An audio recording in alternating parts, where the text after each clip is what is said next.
할렐루야. 식사 맛있게 하셨습니까? 식사를 맛있게 하셨는데 똥 이야기를 해서 죄송한데요. 여러분, 황당과 당황의 차이를 아십니까? 황당과 당황. 트럭 뒤에서 똥을 누고 있는데 트럭이 앞으로 가버리면 이건 황당한 거고 뒤로 오면 이건 당황스러운 거고, 네네. 이게 이제 당황스럽고 황당한 거라고 하는데요. 여러분, 이러지도 못하고 저러지도 못하고 이렇게 할 수도 없고 저렇게 할 수도 없을 때 우리는 이 당혹감을 감출 수가 없습니다.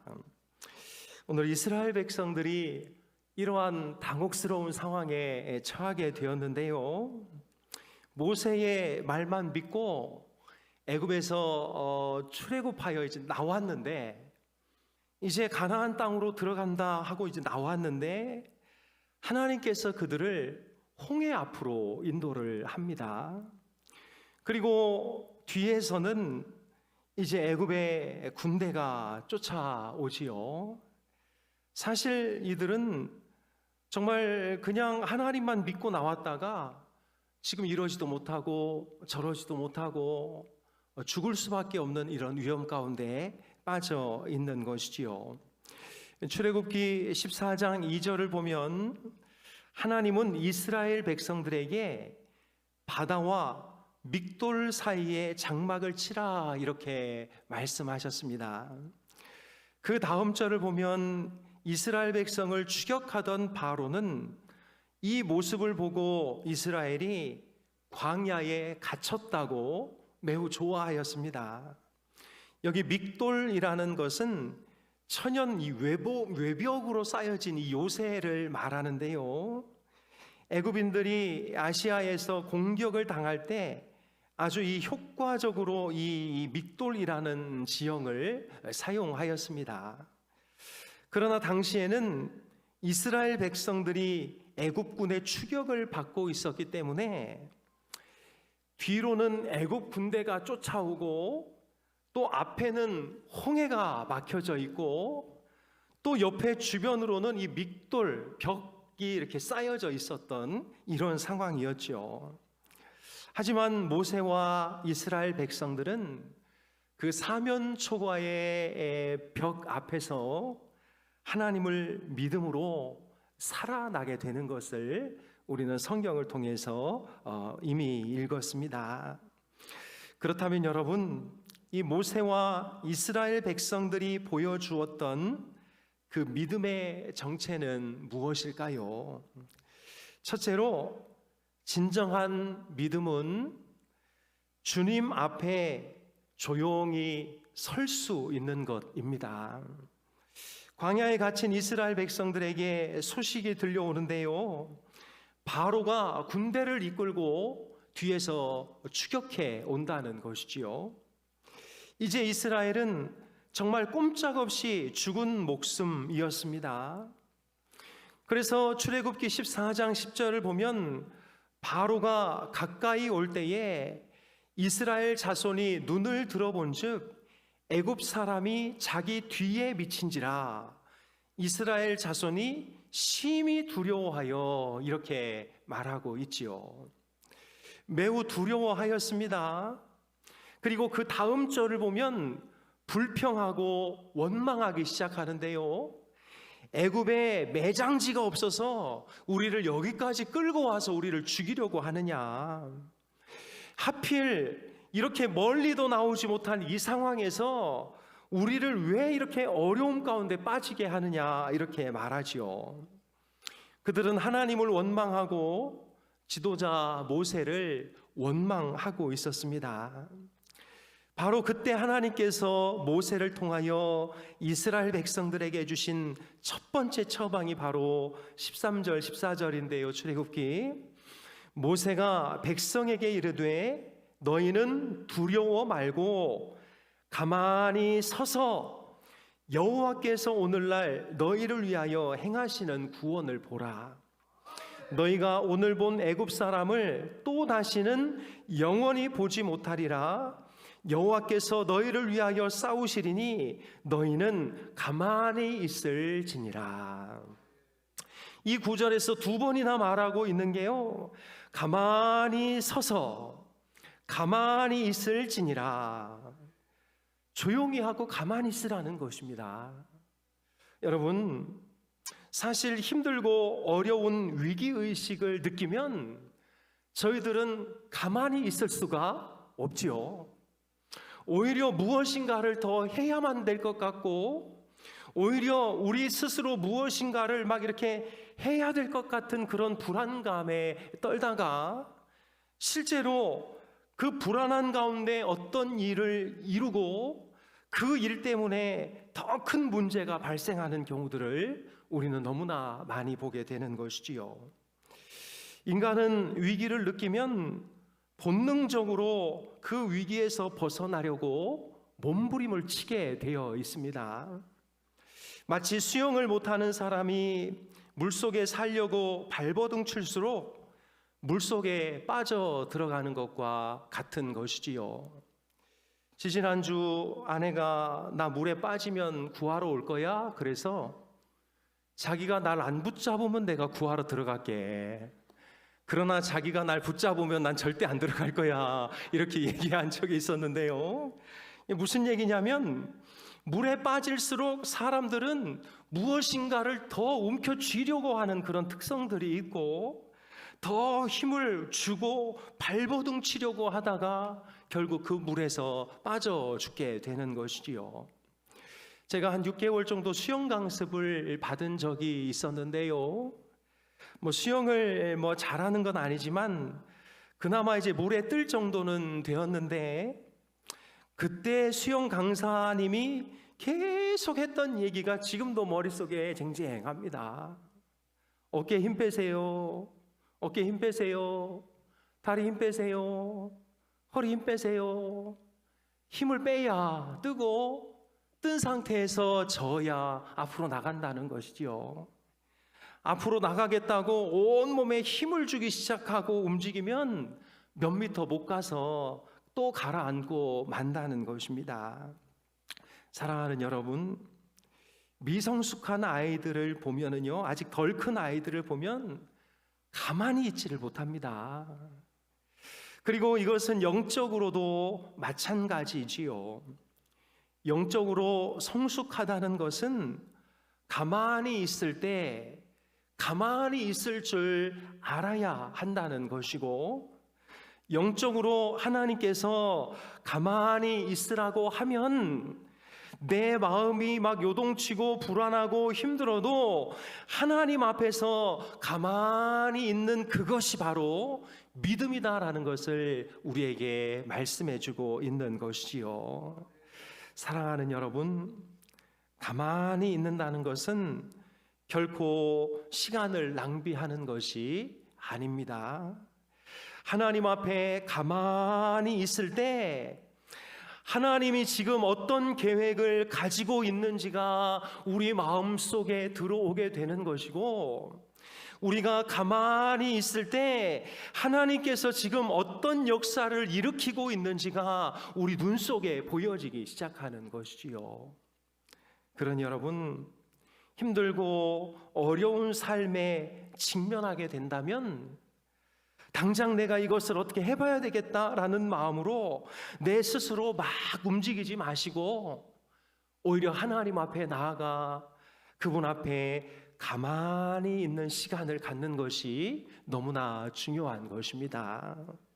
사랑하는 여러분, 가만히 있음은 모든 불안과 불평을 잠재우는 영적인 침묵이며, 또 잠자고 있던 우리의 마음을 다시금 주님 앞에서 성찰하는 시간이고, 또 말을 넘어선 말 없는 침묵의 기도를 하나님 앞에 드릴 수 있다는 기회라는 사실을 꼭 기억하시기를 바랍니다. 여러분, 저도 경험해 보았지만 내 마음이 힘들고 어렵고 불안하고 초조할 때 무엇인가 사람을 찾아가서 뭔가를 해보려고 하면 이 일이 자꾸 꼬입니다. 그러나 그냥 하나님 앞에 잠잠히 내 모든 입을 닫고 하나님을 기다리고 갈망하면 하나님께서 그 모든 것들을 하나씩 하나씩 풀어가시는 것을 경험하게 될 것입니다. 제발 하찮은 사람의 도움을 구하려고 뛰어다니거나 그러지 마시고 하나님 앞에 조용히 설 수 있는 우리 모두가 다 될 수 있기를 주님의 이름으로 축복합니다. 힘들고 억울하고 힘든 일이 생겼을 때 오히려 더 막 이렇게 입으로 얘기하지 말고 대신 하나님 앞에 마음을 열고 복잡한 상황만 주목하지 말고 저 건너편에서 지금도 기적을 일으키고 계시는 하나님을 바라보는 우리 모두가 될 수 있기를 주님의 이름으로 축복합니다. 이스라엘 백성들의 첫 번째 믿음은 가만히 있는 것이었습니다.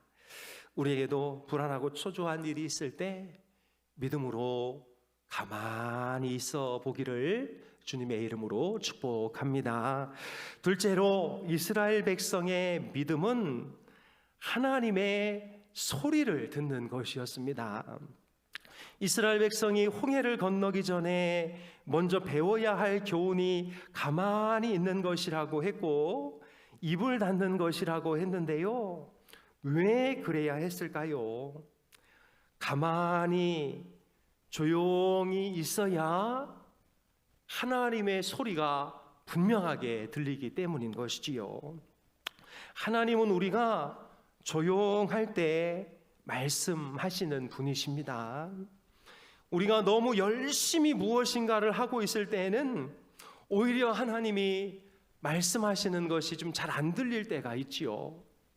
그러나 조용히 하나님 앞에 무릎 꿇고 하나님의 뜻을 구할 때에는 희한하게 그분의 뜻과 그분의 방법이 정말 선명하게 우리의 삶 가운데 보여지는 경우들이 있습니다.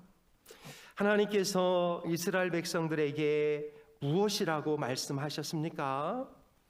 하나님의 구원을 보라. 내가 대신 싸울 테니까 너는 가만히 있어 내가 이루는 이 구원을 보라, 이렇게 말씀하셨지요. 혼잡하고 분주할 때는 이 하나님의 소리가 들리지 않았지만 가만히 있으니까 내가 너희를 위하여 싸울 테니까 너희는 가만히 있으라라는 이 소리가 들리기 시작했던 것이지요.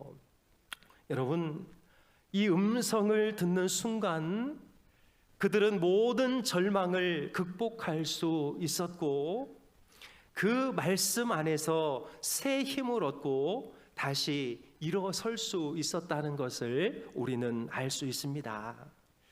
사랑하는 여러분, 지금도 하나님이 누구야 야야야야 졸지 마라라라 이렇게 말하시면 얼마나 좋을까요? 네. 근데 하나님은 그렇게 말씀하지 아니하십니다. 왜냐하면 하나님의 말씀인 성경이 66권으로 확정되었기 때문이지요. 지금은 이렇게 소리로 우리의 고막을 때려서 말하시기보다는 성경을 통해서 우리의 마음을 통해 말씀하실 때가 많은 것이지요. 그래서 여러분, 듣는 기도의 저자인 린 페리는 자신과 몇 명의 친구들이 조용한 침묵 속에서 주님의 음성을 기울이기 시작할 때 말씀으로 여러 가지 놀라운 응답을 주셨다는 것을 고백하고 있습니다. 여러분, 아까도 말씀드렸듯이 우리가 이 말씀의 웅덩이를 깊이 파면 하나님의 은혜가 거기 거하고 또 우리가 절망적인 상황 가운데 정말 그 고여있던 말씀이 우리의 마음을 때리면서 우리가 다시금 일어날 수 있도록 하는 그런 은혜가 있는 것이지요. 하나님은 지금도 말씀을 사모하고 말씀으로 무장되어 있는 영혼들에게 당신의 뜻을 가르쳐 주시고 계십니다.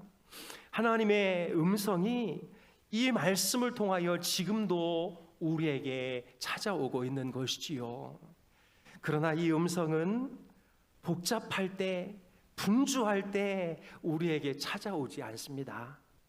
조용하고 침묵하고 있을 때, 하나님만을 갈망할 때 이 하나님의 말씀은 우리 마음속에 들어와서 우리에게 분명한 지시와 지도를 보여주게 되는 것이지요.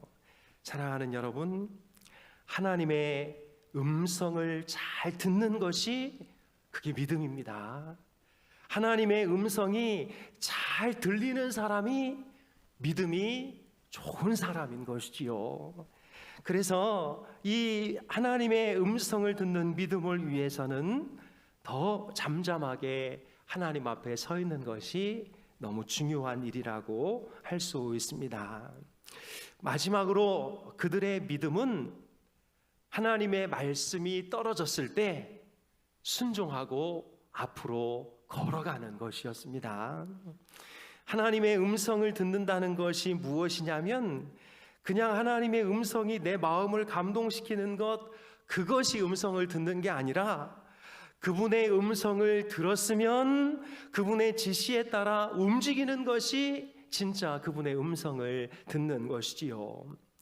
가만히 앉아 귀를 기울이고 있는 이스라엘 백성에게 하나님께서 무엇이라고 말씀하고 있습니까? 여호와께서 모세에게 이르시되 너는 어찌하여 내게 부르시느뇨? 이스라엘 자손을 명하여 앞으로 나가게 하고. 보통 우리는 홍해를 확 다 갈라놓고 가라고 말씀하신 것 같은데요, 보면 앞으로 나가게 하라 라는 말씀이 먼저 있습니다. 아직도 홍해는 출렁이고 있지요. 그러나 하나님은 백성들에게 앞으로 나가라 이렇게 말씀하고 있습니다. 그리고 나서 16절에서 앞으로 나아가며 지팡이를 든 채 손을 바다 위로 내밀라고 말씀하고 있지요.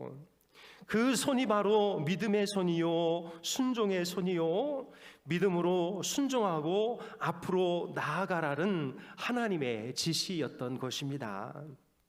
다시 말해서 진짜 믿음은 하나님의 말씀이 들려질 때 그 말씀대로 순종하고 앞으로 전진하는 것이 진짜 믿음이라고 말씀하고 있습니다.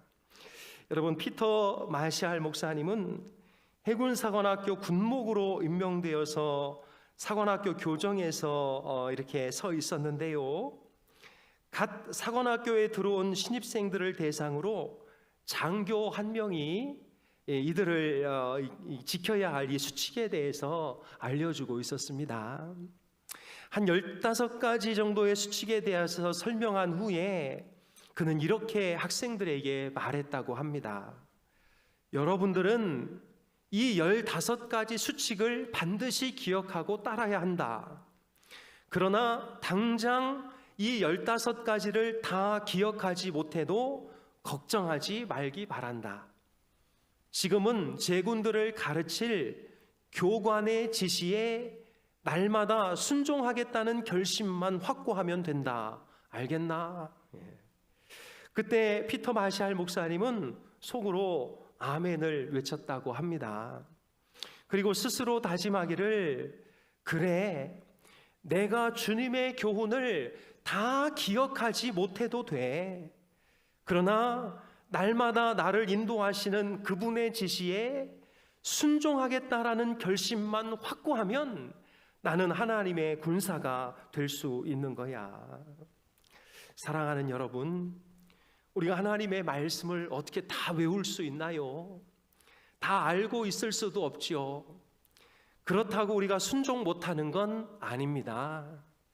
교관 되신 우리 성령께서 그때그때 우리에게 지시하시는 것을 따라가면 우리는 하나님의 말씀 안에 있는 모든 것들을 하나하나 다 지켜나가게 되는 것이지요.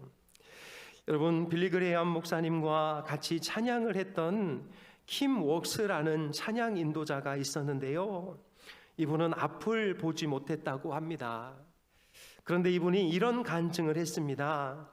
제가 앞을 보지 못하기 때문에 길을 갈 때 사람들의 도움을 많이 받습니다. 저를 도와주는 분들은 늘 앞에 계단이 있어요, 앞에 구덩이가 있어요, 앞에 사람이 있어요 하고 바로 앞에 있는 것들에 대해서 말해줍니다. 하지만 1km 밖에는 무엇이 있고 100m 앞에 무엇이 있다고는 말해주지 않습니다. 그러나 저를 인도하는 분들을 믿고 따르면 늘 목적지에 안전하게 도착할 수 있습니다. 믿음의 삶도 마찬가지입니다.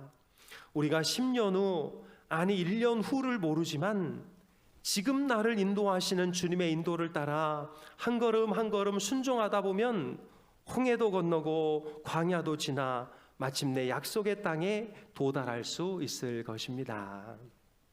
사랑하는 여러분, 혹 우리가 지금 이 홍해 앞에 와 있습니까? 아니면 광야에 갇혀 이젠 길이 없다고 생각하고 있지는 않나요? 더 이상 나의 미래는 없다고 절망하고 있는 것은 아닙니까? 그렇다면 먼저 주님 앞에 조용히 머물러 서 보십시오. 하나님 앞에 조용히 머물러 서 있으면 하나님께서 그분의 음성을 우리에게 들려주실 것입니다. 그리고 그 소리가 들리거든 우리는 그 소리만 믿고 그만큼만 순종하면 됩니다. 그리고 이것이 한 번, 두 번, 세 번 쌓여질 때마다 우리는 우리 인생의 전부를 하나님에게 인도받게 될 것이고 결국 우리를 가로막고 있는 모든 홍해와 여리고가 다 갈라지고 무너져 있다라는 것을 나중에 다 살펴보게 될 것입니다. 사랑하는 여러분, 오늘 우리는 이스라엘 백성들의 이 믿음을 살펴보았는데요. 이스라엘 백성들의 믿음은 첫째로 하나님 앞에 가만히 서 있는 것. 여러분, 가만히 서 있는 것도 믿음입니다. 두 번째 믿음은 그분의 음성을 잘 주의해서 듣는 것. 믿음은 바로 그분의 음성을 듣고 따르는 것이지요. 세 번째 그들의 믿음은 음성이 들렸을 때 순종하며 한 발 한 발 앞으로 나아가는 것. 그들의 삶 속에 여러 부정적인 모습 또 불평하는 모습들이 보였지만 그들 전체가 이 세 가지 단계를 따를 때 애굽에서 애굽의 문화에 젖어 애굽의 가치관에 묻어있던 그들이 홍해를 건너 지나오면서 그 홍해에서 애굽의 과거의 사람은 다 죽고 새 사람이 저 광야에서 태어나게 된 줄로 믿습니다. 우리도 하나님 앞에 조용히 서고 그분의 음성을 주의하여 듣고 한 발 한 발 순종하며 나아감으로 우리를 가로막고 있는 모든 것들이 아름답게 해결되는 믿음의 사람이 다 될 수 있기를 주님의 이름으로 축복합니다. 기도하겠습니다. 하나님 아버지, 이스라엘 백성들은 그저 모세의 말만 믿고 출애굽하여 애굽을 나왔는데 하나님이 그들을 홍해 앞으로 인도하고 또 양쪽으로는 놀라운 벽들이 쌓여져 있고 뒤에서는 애굽의 군사들이 쫓아오고 있을 때에 오직 우리를 구원할 분은 하나님밖에 없다는 믿음으로 조용히 서서 하나님의 음성을 듣고 한 발 한 발 앞으로 전진해 나갔던 모습을 보게 됩니다. 비록 이들의 모습 가운데 불평하고 원망하는 모습도 있었지만 하나님은 이들의 모습을 믿음으로 여기셔서 그들을 홍해를 건너게 하시고 이제 애굽 사람이 아닌 가나안 사람으로 만들어가는 것을 우리는 보게 됩니다. 하나님, 우리의 삶 가운데 힘들고 어렵고 당혹스러운 문제가 생길 때에 내가 혼자 어떻게 해보려고 정말 왔다 갔다 하며 분주하지 않게 하시고 하나님 앞에 조용히 앉을 수 있는 믿음을 허락하여 주옵소서. 하나님 앞에 집중할 때 하나님께서 들려주시는 음성을 들을 수 있는 믿음을 허락하여 주시고, 그 음성이 떨어졌을 때 그 말씀을 믿고 한 발 한 발 앞으로 전진해 나가는 우리 모두가 되게 도와주옵소서. 우리 힌도레 가족들 앞에 혹 홍해가 있거나 여리고가 있다면 이 믿음으로 나아갈 때 홍해가 갈라지고 여리고가 무너지는 역사가 나타나게 인도하여 주시옵소서. 감사드리며 예수님의 이름으로 기도하옵나이다. 아멘.